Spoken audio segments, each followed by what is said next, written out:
7 chapter को ख़त्म कर चुके हैं। 7वां चैप्टर में हमने पढ़ा था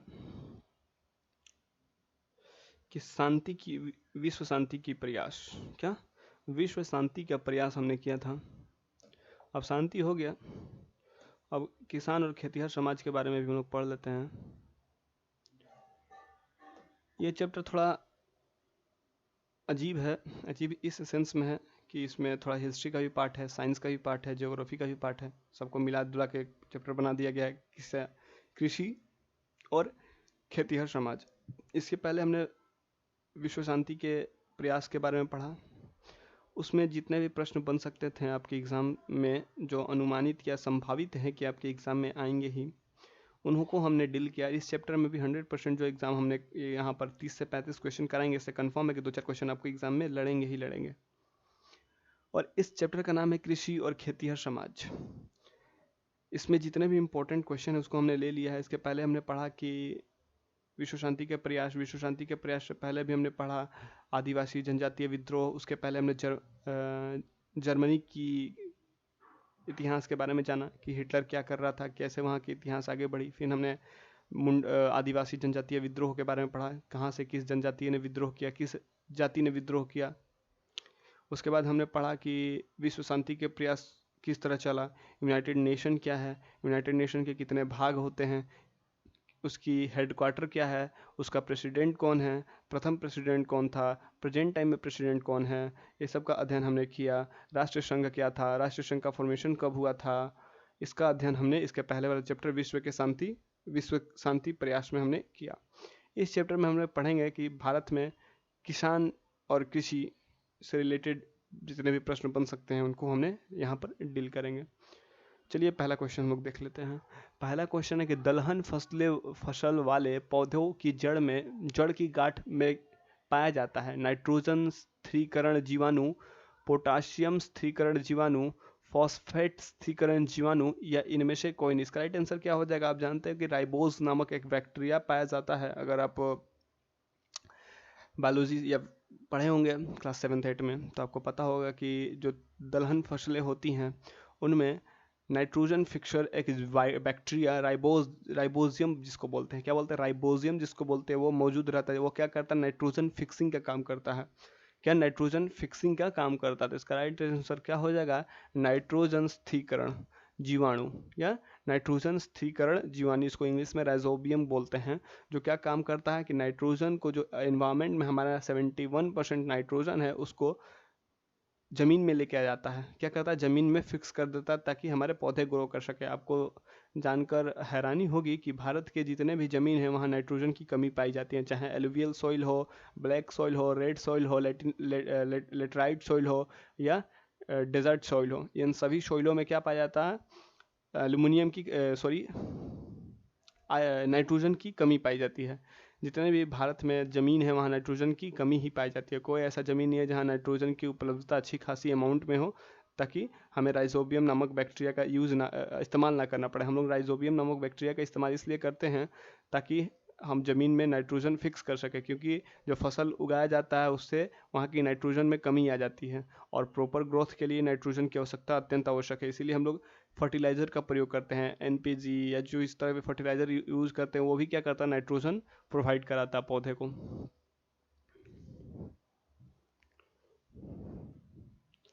दूसरा नंबर प्रश्न है कि शाही लीची बिहार में मुख्यतः होता है। आप इस प्रश्न को, हमको नहीं लगता कि हमको उत्तर बताने की आवश्यकता भी है कि शाही लीची बिहार के किस जिले में सबसे अधिक उत्पादन होती है। इसका उत्तर बिहार के प्रत्येक बच्चे को पता होगा, यहाँ तक कि देश के प्रत्येक बच्चे को पता होगा। या नॉर्थ के इलाके के, साउथ के इलाका को तो नहीं बता सकते, लेकिन झारखंड, बिहार, उत्तर प्रदेश के प्रत्येक बच्चे को पता होगा कि बिहार के किस जिले में शाही लीची का उत्पादन सर्वाधिक होता है।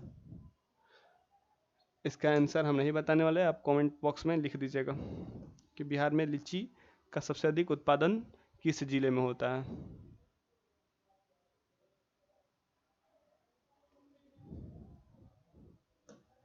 ठीक है, शाही लीची का उत्पादन बिहार में किस जिले में सबसे अधिक होता है? इसका आंसर हम बता ही देते हैं, मुजफ्फरपुर जिले में होता है। किस जिले में? मुजफ्फरपुर जिले में सबसे अधिक उत्पादन होती है शाही लीची का। चलिए हम लोग आगे बढ़ते हैं। तीसरा नंबर का प्रश्न है कि कृषि का आरंभ हुआ। जब आप एंशियंट हिस्ट्री पढ़ रहे होंगे तो एंशियंट हिस्ट्री में जब क्लास 6 में आप होंगे तो आदिवासियों के बारे में आपने पढ़ना स्टार्ट हो किया होगा। हिस्ट्री आदिवासियों से ही स्टार्ट, आदिवासी लोगों से आदिवासी नहीं कह सकते, आदि मानव से स्टार्ट किया होगा पढ़ने आपने। सॉरी, मैंने आदिवासी कह दिया। आदि मानव के बारे में आपने पढ़ा होगा कि किस तरह आदि मानव शिकार करते थे, शिकार करके कैसे कच्चा मांस खाते थे, वो आगे किस तरह बढ़े, आग की खोज हुई, पहिए की खोज हुई, फसल बोने वो सीखे। तो ये सब पुराण, वो सब कितना एंशिएंट हिस्ट्री क्लास 6 का ही पार्ट है। वहीं से आपका प्रश्न उठाया गया है कि कृषि का आरंभ किस युग में हुआ था। पूर्व पाषाण युग, उत्तर पाषाण युग, नव पाषाण युग या धातु प्रस्तर युग में। इसका राइट आंसर हो जाएगा नव पाषाण युग में। नव पाषाण युग में मानव खेती करने सीखा। क्या? कृषि करने सीखा। कब? नव पाषाण युग में।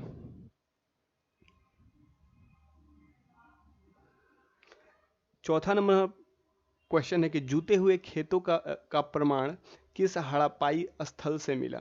जूते हुए खेत का प्रमाण किस हड़प्पाई स्थल से मिला। आप हड़प्पा के बारे में जानते होंगे, जब क्लास 6 में अगर आप एंशिएंट हिस्ट्री पढ़े होंगे, क्या क्लास 6 में अगर आप एंशिएंट हिस्ट्री पढ़े होंगे तो आपको पता होगा कि इंडस वैली सिविलाइजेशन या सिंधु घाटी सभ्यता के बारे में।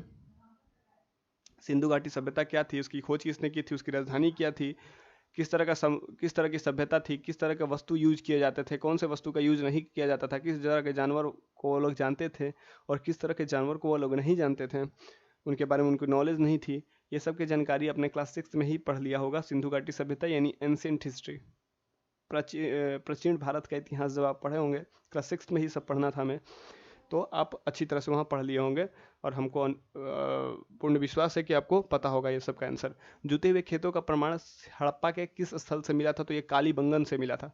सबसे ज़्यादा पहला कालीबंगन से मिला था। जूते हुए खेतों का प्रमाण कालीबंगा से मिला था, कालीबंगन से मिला था।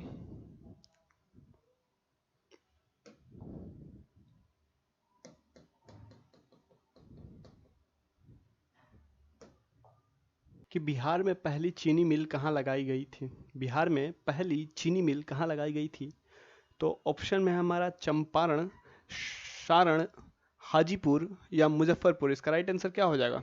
इसका राइट आंसर हो जाएगा सारण, छपरा में। राइट आंसर क्या हो जाएगा? सारण डिस्ट्रिक्ट में। सारण डिस्ट्रिक्ट में पहला बिहार में चीनी मिल स्थापित किया गया था। छठवां नंबर प्रश्न है हमारा, क्या छठवां नंबर प्रश्न है हमारा कि भारत में हरित क्रांति दिवस कब, किस दशक में हुई। जो हरित क्रांति हुआ था भारत में, इंदिरा गांधी के शासनकाल में ही ग्रीन रेवोल्यूशन इंडिया में लाया गया था, और जिससे हरियाणा, पंजाब और वेस्टर्न उत्तर प्रदेश के किसानों को बहुत ज़्यादा लाभ हुआ था। तो उस हरित क्रांति दिवस किस दशक में आया था भारत में, तो ऑप्शन में हमारा 1860 में, 1960 में, 1890 में या 1990 में। इसका राइट आंसर क्या हो जाएगा? इसका राइट आंसर हो जाएगा 1960 के दशक में। 1960 के दशक में क्या हुआ था? हरित क्रांति दिवस या दशक मनाया जाता है।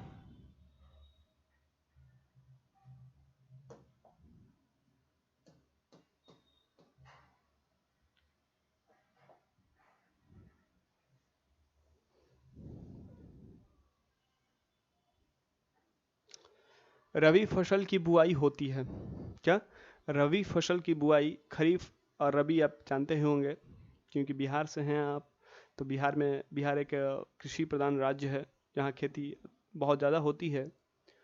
तो रबी फसल की बुआई आप जानते होंगे कि रबी फसल की बुआई कब और किस महीने में होती है, अथवा किस महीने में उसकी कटाई भी होती है। ये सब आप भली भांति परिचित हैं, जानते हैं, लेकिन तब पर भी हम बता देते हैं क्योंकि ये हो सकता है कि आपके एग्जाम में लड़ जाए ये क्वेश्चन कि रबी फसल की बुआई कब होती है। ऑप्शन में हमारा मार्च अप्रैल में, जून जुलाई में, सितंबर अक्टूबर में या अक्टूबर नवंबर में। इसका राइट आंसर क्या हो जाएगा? अक्टूबर नवंबर। रबी खरीफ में कौन कौन सा आता है? चना आ जाता है, गेहूं आ जाता है, मटर आ जाता है। ये सब फसल क्या है? रबी की फसलें हैं, ठंडे मौसम में उगाई जाती हैं। खेती की शुरुआत सबसे पहले कहाँ हुई थी? क्वेश्चन है कि खेती की शुरुआत सबसे पहले कहाँ हुई थी, तो ऑप्शन में हमारा गंगा घाटी में, दजला फरात घाटी में, वांगो नदी घाटी में, ब्रह्मपुत्र घाटी में। इसका राइट आंसर क्या हो जाएगा? दजला फरात घाटी में। जो मोसोपोटामिया की सभ्यता थी, कहाँ की? मोसोपोटामिया सभ्यता यहीं पर विकसित हुई थी, फारस में। क्या? फारस या ईरान, जिसको इराक एरिया जो बोलते हैं, वो वहीं की पार्ट है। तो यहीं पर सबसे पहले कृषि का शुरुआत हुआ था।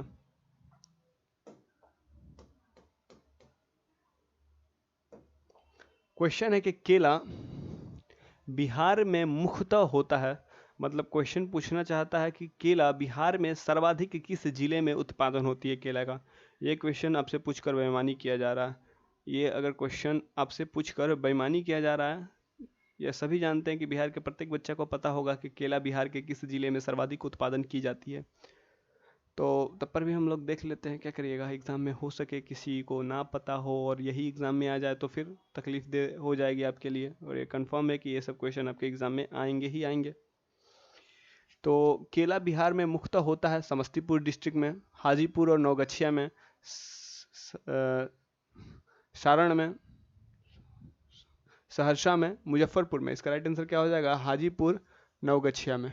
हाजीपुर और नौगछिया में केले का उत्पादन बिहार में सर्वाधिक होता है। सबसे अधिक केला यहीं उत्पादन होती है बिहार में। 10वां नंबर प्रश्न बोलता है कि इनमें से रेशेदार फसल कौन है? रेशेदार फसल है जिससे वस्त्र बनाया जा सके या जिसका प्रयोग किया जाता है इंडस्ट्री में। आम, लीची, धान या कपास। इसका राइट आंसर क्या हो जाएगा? कपास। कपास आंसर तो हो गया, लेकिन कपास के बारे में दो चार बात हम लोग जान लेते हैं, जिससे क्या हो जाएगा, उसके कपास के बारे में आप लोग भी सुनिएगा तो अच्छा लगेगा आप लोगों को। तो कपास का खेती काली मिट्टी में ही की जाती है। उसके लिए बेस्ट माना जाता है ब्लैक सॉइल। काली मिट्टी जहाँ पाया जाता है कपास की खेती वहीं सबसे अधिक होती है। तो आपको पता होगा कि महाराष्ट्र, कर्नाटका और मध्य प्रदेश का जो भाग्य है वहाँ पर काली मिट्टी पाई जाती है, वहाँ पर अच्छी खासी कपास की खेती की जाती है। तो कपास के लिए उपयुक्त कौन सी मिट्टी होती है, क्वेश्चन आ जाएगा आपका, तो क्या कहिएगा? काली मिट्टी। काली मिट्टी बेहतरीन होती है कपास की खेती के लिए। तो राइट आंसर कपास यहाँ पर सही आंसर है, लेकिन काली मिट्टी में बेहतरीन उपज होती है कपास की।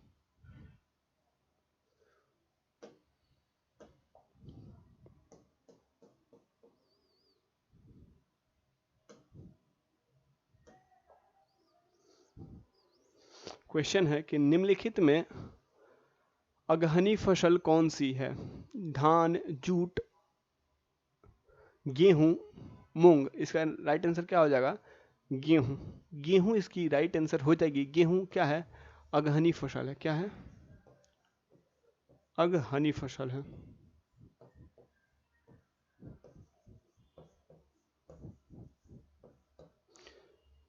क्वेश्चन है कि क्या बोलते हैं, गेहूं को इंग्लिश में क्या बोला जाता है? इसको कमेंट बॉक्स में बताइएगा कि गेहूं को इंग्लिश में क्या बोला जाता है। अगहनी फसल गेहूं को बोलते हैं।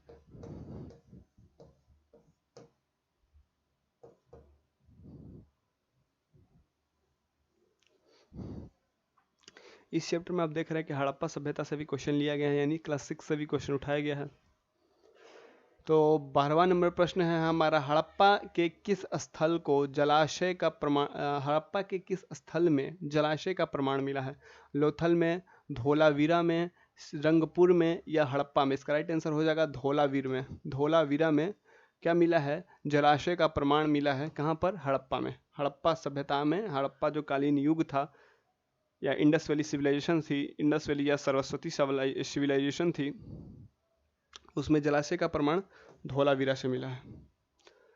13वां नंबर प्रश्न बोलता है कि अमेरिका के किस क्षेत्र में विश्व की रोटी की टोकरी कहा जाता है? कोलंबिया पठार का गेहूं क्षेत्र, कैलिफोर्निया घाटी का गेहूं क्षेत्र, पेरियार का गेहूं क्षेत्र या जॉर्जिया का गेहूं क्षेत्र? इसका राइट आंसर क्या हो जाएगा? पेरियार की गेहूं क्षेत्र। जो पेरियार का घास का मैदान है, पेरियार का जो घास का मैदान है, वहाँ पर बहुत ज़्यादा गेहूं की उपज होती है। क्या? बहुत ज़्यादा गेहूं की उपज की जाती है पेरियार के क्या घास के मैदान में। पेरियार के घास के मैदान में बहुत ज़्यादा किसकी खेती होती है? गेहूं की खेती होती है। साथ में मक्का का भी खेती वहाँ अच्छा खासा होता है।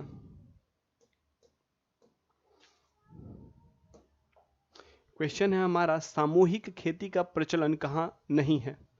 रूस में, चीन में, पाकिस्तान में, नेपाल में। इसका राइट आंसर क्या हो जाएगा? चीन में। चीन में सामूहिक खेती का प्रचलन नहीं है। सामूहिक खेती कहने का मतलब कि 10-5 आदमी मिल गए और अपने अपने खेत को एक साथ जोड़ लिए और एक साथ खेती किए और अपना अपना हिस्सा बांट लिए, तो ये होती है सामूहिक खेती। तो सामूहिक खेती कहाँ प्रचलित नहीं है? तो चीन में नहीं है, वहाँ पर सिंगल सिंगल आदमी खेती करता होगा शायद। राजकीय कृषि कहाँ राजकीय कृषि कहाँ होती है? पाकिस्तान में, भारत में, रूस में, नेपाल में। इसका राइट आंसर क्या हो जाएगा? रूस में, जहाँ राजकीय कृषि होती है। राजकीय क्या होता है? कृषि होता है।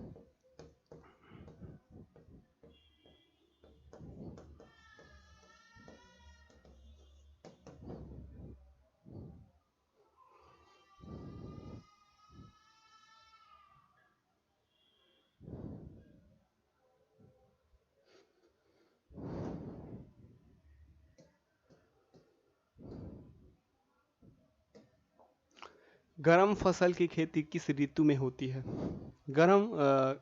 गर्मा फसल की खेती किस ऋतु में होती है? पहले मैं अपने पानी पी लूं, गला जवाब दे रहा।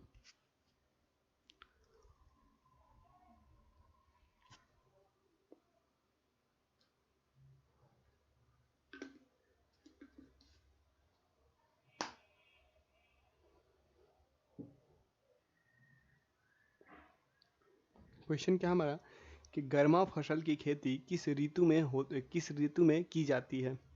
वसंत ऋतु में, ग्रीष्म ऋतु में, वर्षा ऋतु में, शरद ऋतु में। इसका राइट आंसर क्या हो जाएगा? ग्रीष्म ऋतु में, जो गर्मा फसल है।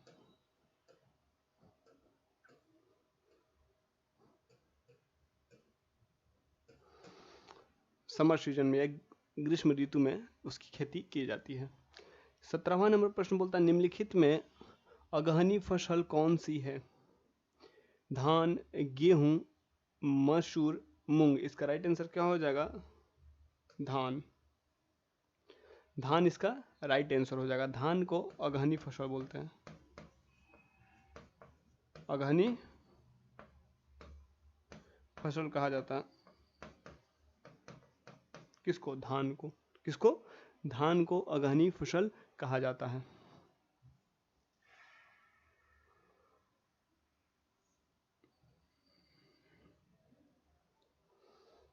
एग्रीकल्चर मूल रूप से किस भाषा का शब्द है? Latin, English, French, Spanish. इसका राइट आंसर क्या हो जाएगा? लैटिन। एग्रीकल्चर, इसे एग्रीकल्चर,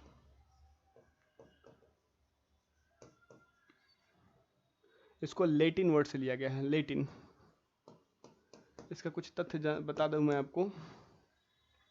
देखिए, जैसे हिंदी भाषा को कहा जाता है, हिंदी भाषा कहाँ से बनी है? तो संस्कृत से बनी है। जिस तरह हिंदी संस्कृत से बनी है, उसी तरह इंग्लिश लैटिन से बना है। इंग्लिश से पहले लैटिन चलता था, लैटिन से ही इंग्लिश का फॉर्मेशन हुआ। उसी तरह हिंदी से पहले संस्कृत चलती थी, संस्कृत में ही हिंदी का फॉर्मेशन संस्कृत से ही हुआ है। तो उसी तरह एग्रीकल्चर शब्द का मूल शब्द लैटिन शब्द से लिया गया है। बिहार में चाय की खेती किस क्षेत्र में आरंभ हुई थी? बिहार में भी चाय की खेती किस क्षेत्र या किस जिले में आरंभ हुई थी?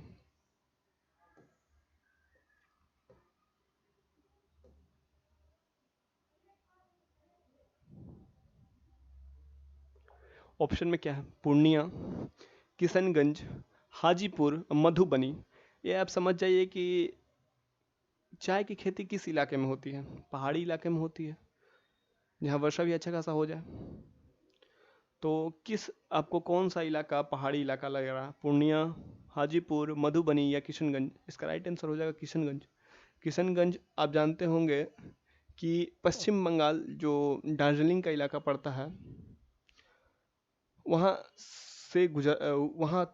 किशनगंज स्थित है, जहाँ पर हिमालय का भी कुछ पार्ट आता है, जहाँ से तिब्बत या असम कोई खास दूर नहीं है। वहाँ से जलपाईगुड़ी कोई खास दूर नहीं है किशनगंज से। तो इसका राइट आंसर हो जाएगा किशनगंज। अभी होती है कि नहीं, लेकिन कुछ वक्त के लिए वहाँ चाय की खेती का उपज स्टार्ट किया गया था। 20वां नंबर प्रश्न बोलता है कि औपनिवेशिक काल में भारत के किस क्षेत्र को चीनी का कटोरा कहा जाता था? बंगाल को, गुजरात को, बिहार को या महाराष्ट्र को?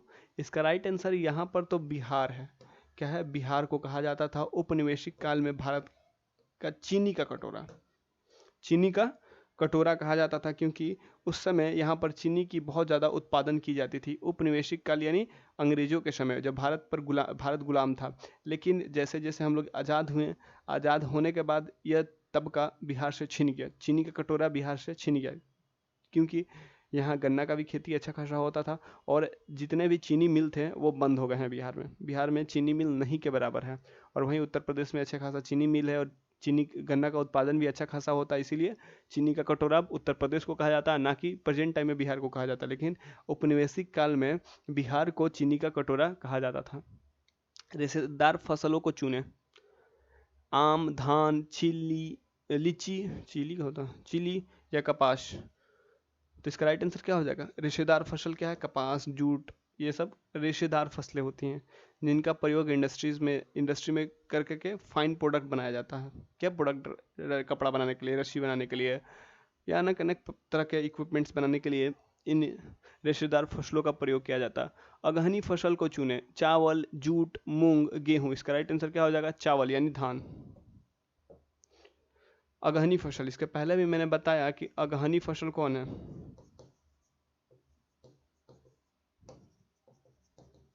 कौन है? धान है, यानी चावल।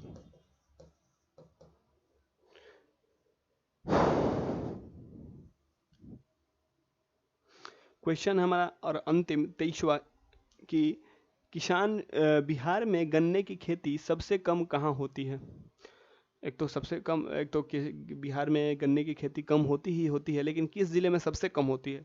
तो ये क्वेश्चन पूछा, ऑप्शन में क्या है? मैं समस्तीपुर में, चंपारण में, पटना में या सहरसा में? इसका राइट आंसर हो जाएगा सहरसा डिस्ट्रिक्ट में गन्ने की खेती सबसे कम होती है बिहार में। ठीक है, ये जितने भी रिलेटेड क्वेश्चन हैं आपको यहाँ पर डील करा दिया गया है। आप इस क्वेश्चन को देखिएगा और एग्ज़ाम दीजिएगा, तब आप बताइएगा कि क्या आपका क्वेश्चन यहाँ से नहीं आया। 100% आपका क्वेश्चन यहीं से बनेगा, क्योंकि यह आपके टेक्स्ट बुक यानी एनसीईआरटी से बनाया गया है। जितने भी महत्वपूर्ण एमसीक्यू बन सकते थे उनको यहाँ पर लिया गया और उससे क्वेश्चन बनाए गए हैं। ठीक, धन्यवाद।